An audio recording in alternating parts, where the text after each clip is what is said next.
एक बार एक अध्यापक अपने शिष्य के साथ कहीं जा रहा था, तो उस शिष्य को कुछ मजाक सूझा। उसको रास्ते में किसी गरीब मजदूर के जूते दिखाई दिए। उसने अध्यापक से कहा, गुरुजी, अगर हम इन जूतों को छुपा दे तो कितना मजा आएगा। देखते हैं कि मजदूर पर इसका क्या असर पड़ता है। अब उसको तो मजाक सूझ रहा था, लेकिन गुरुजी ने कहा कि नहीं, किसी गरीब इंसान के साथ इस तरह का भद्दा मजाक करना ठीक नहीं है। अध्यापक ने कहा, क्यों ना हम इन जूतों में कुछ सिक्के डाल दें और इसका देखते हैं कि गरीब मजदूर पर क्या प्रभाव पड़ता है। उन्होंने ऐसा ही किया। जैसे ही गरीब मजदूर अपना काम करके लौटा, उसने एक पाँव में अपना जूता डाला तो उसके पैर में कुछ चुभने जैसा महसूस हुआ। उसने अंदर हाथ डाला तो उसको कुछ सिक्के दिखाई दिए। वह थोड़ा आश्चर्य में पड़ गया। आसपास किसी को देखा तो कोई भी दिखाई नहीं दिया। वापस उसने दूसरा पैर अपने जूते में डाला तो उसको फिर से कुछ सिक्के दिखाई दिए।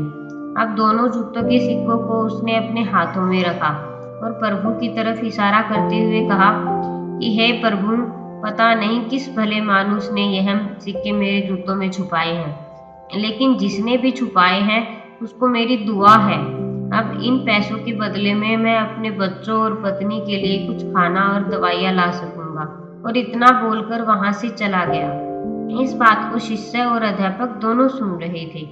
अब अध्यापक ने शिष्य से पूछा कि अब तुम मुझे बताओ कि तुम्हें कैसा महसूस हुआ, कौन सा तरीका अच्छा लगा, तुम्हारे पहले वाला मजाक या मेरा यह तरीका।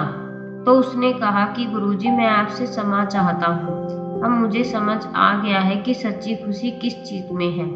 जब हम किसी का मजाक उड़ाते हैं तो हमें कुछ पल का आनंद मिलता है, लेकिन इससे हमें बद्दुआ मिलती है।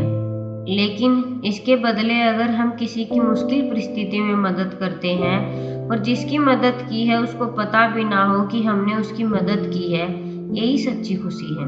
जब हम दूसरों को खुशी देते हैं तो हमें सच्ची खुशी मिलती है।